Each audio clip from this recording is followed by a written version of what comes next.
stopped here because it was pretty. There was a nice view there, and I needed to get some photos of the bike with her new... Why can I smell tyres burning? That's not good. There's something behind those trees because I can hear like thumping, like machinery. So I don't really, I know where I am, but I've not been here. Like, I'm trying to put the wrong bloody glove on. So yeah, I was just getting some photos because we now have the new crash protection. I do have a point to this video, you know, I like to give myself a topic because I do tend to just waffle otherwise. Sorry, that camera wasn't pointed up right. I hope you could actually see something. But anyway, yeah, let's get started. Yeah, I'm definitely not going down there. Ugh. No, thank you. Right.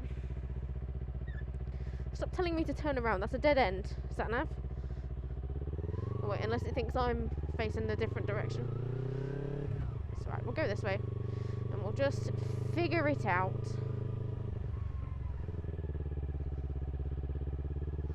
Ugh. Grab up. How closed are we talking?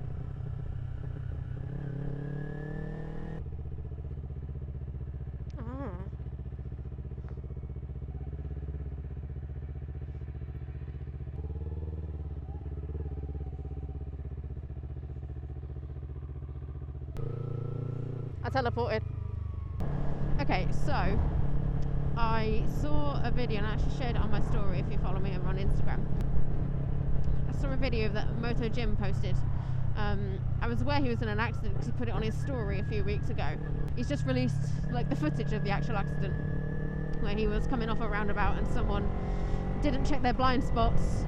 Obviously they're in a car, and they basically cut from a left turn only lane straight across the roundabout and obviously hit him as he was coming off. Thankfully he's doing okay, and unfortunately the bike's written off, but you know, bikes are replaceable, people aren't. The title of this video is not me blaming the biker, but it is the point that whenever a biker posts a video of them in an accident, there will undoubtedly be people who blame the biker for what happened, or might say that, oh, you could have seen that coming. And in my opinion, in Jim's video, there was nothing he could have done. The car made a sudden move. He was as prepared as he could be. He was travelling at a sensible speed. He was covering his brake, and he did brake, and he took some of the speed off of his impact. But there are still people in the comments saying you could see the car was going to do that, or that he was in the wrong lane, which that just scares me that people don't know lanes on a roundabout, telling him he's in the wrong lane and he's not. And I think there is a sort of, there's a set opinion that no matter what happens, it is the biker's fault. Sometimes accidents like that are the biker's fault. Maybe they were travelling too quickly, or they didn't pay attention to an indicator. And you know, there are things that people could do in terms of, like, you know, practice your hazard perception and all that, but at the end of the day, sometimes it is not, you literally could not have done anything more. And I think sometimes, especially with these dash cam videos where you are seeing the snippet of the accident and you don't have any knowledge on what the biker is thinking and how they're preparing and how they're assessing the dangers of the road, it can be so easy for someone to say, oh, well, if you pay attention to their wheels at this precise second, you would have seen the car was turning and you might have braked a second sooner.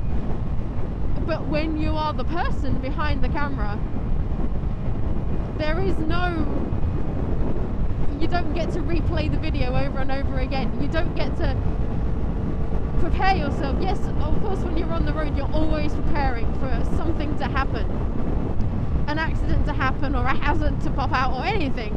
You know, you've got to be very active about paying attention to the road, especially when you're on a bike. But the point is, you don't get a warning saying, by the way, a crash is about to happen, be prepared, take extra care on cars. You don't get the luxury of a warning, and you just have to do your very best in the situation, whatever that might be.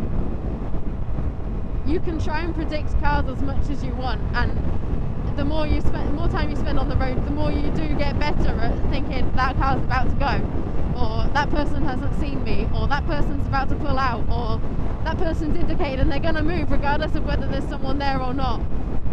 You do get more aware of that, but sometimes it just isn't. There is nothing else a person can do. And of course, when you're on a bike or when you're on the road, it is a risk you take. No matter what you drive or ride, you are aware the second you get on this tarmac, even as a pedestrian, there is a risk. It's why me and Katie will always wear full gear, because the one thing you can do, other than obviously take advanced skill classes and improve your riding and improve your hazard perception and just general experience, the one thing you can do right from the start is make sure that you are as protected as you can be. But again, unfortunately, sometimes that just isn't enough. And yet, no matter the accident, there will always be someone saying biker's fault. And it's become a bit of an inside joke. Olivia posted a video the other day of a driver who was not very self-aware reversing very, very, very close to her. And people were saying, well, why didn't you move? And I'm like, well, if you actually look at the video, she can't move, because if she goes backwards, she's trying to walk her bike backwards up a gravel slope. And if she goes forward, she's riding into oncoming traffic. So the best thing she could have done is stay still and hope that the driver had seen her. He was just very inconsiderate of personal space. And it's just, yeah, the inside joke was that I commented, oh, biker's fault, you should have levitated, because according to the internet, no matter the circumstance, the biker could have always done something more. And sometimes, yes, that is true, but also you've got to realise, as I said, any viewer on social media is viewing it from a camera where they can pause the video at any point, or you can start the video knowing something's going to happen and you're looking for it. You're actively looking for it. And yes, you're always actively looking for it on the road, but when there's so much going on and you've got to rely on your brain's like reflex, it just, I don't really know the point. Other than there will always be someone defending a car driver or saying, you should have done this, you should have done that. Hello. And unfortunately, or not surprisingly, the comments that defend a biker will normally come from bikers. The comments that say, well, the car didn't see you, normally comes from a car driver. Unless the biker, did something wrong. Maybe they were doing 100 in a 30 and a car pulled out. Well, obviously the car's not going to be able to judge your speed properly. When they saw you, you would have been moving at what they presumed 30 miles an hour, and there would have been plenty of time. But yeah, it just got me thinking. It's a bit of a bias, and obviously it's not helped when you get videos where the biker very, very clearly did something wrong and tries to defend themselves, but it's the internet. Everyone's got an opinion, and you will never please everyone.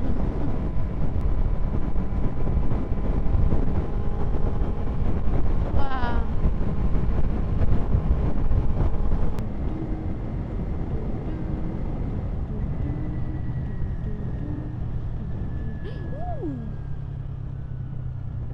Well, these are the world's smallest lanes. Look!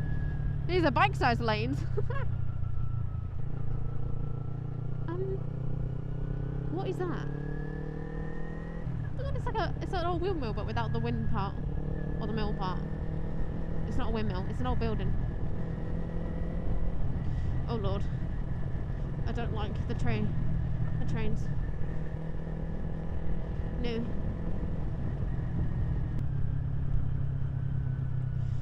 Ah! Does anyone else get paranoid when you go over those? I do. Oh, what is that?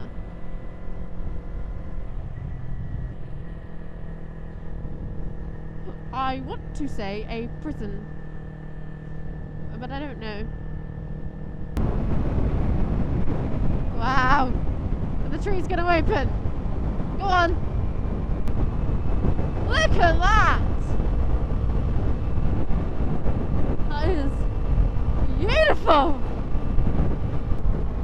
For some reason, my bike is feeling more and more upright. I know it's just like becoming very accustomed with it, but yeah, it doesn't necessarily feel like a sport bike now. I laughed when I realised that apparently Noxie is classed as a super sport. She's oh god, get off your phone, mate. She definitely isn't a super sport, but she has aspirations at least. Maybe with fairing she is, but with the handlebar position, definitely not. So, as I said, there's no real, like, I've not got an explanation for the video. It's just something I had on my mind, and it's a bit of like a, I don't know, it's an observation in it. More often than not, bikers will get blamed or told what you should have done instead. And again, sometimes that is true, and sometimes the car owner gets off lightly. You know, it's quite scary sometimes when you think how many people, just like the person in front of me, they swerved over double white lines. What's the chance they're on their phone? And if they're on their phone, what have I got to do to make myself safe, because they've decided they don't need to care about other people's safety as much, you know? What are you doing?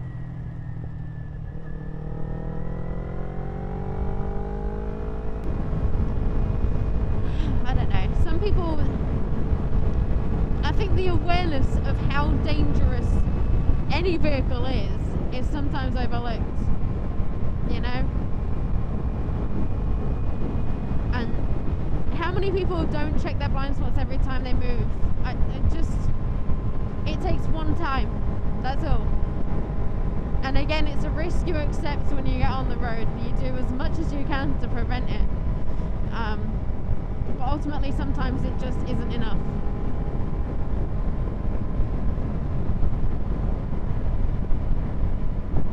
That's a keep clear box, mate.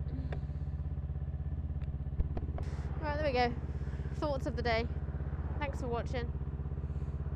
Like and subscribe if you haven't already. I do suggest going to watch, if you haven't already, go and watch Moto Jim's video that he posted on Instagram. I think it's on TikTok as well.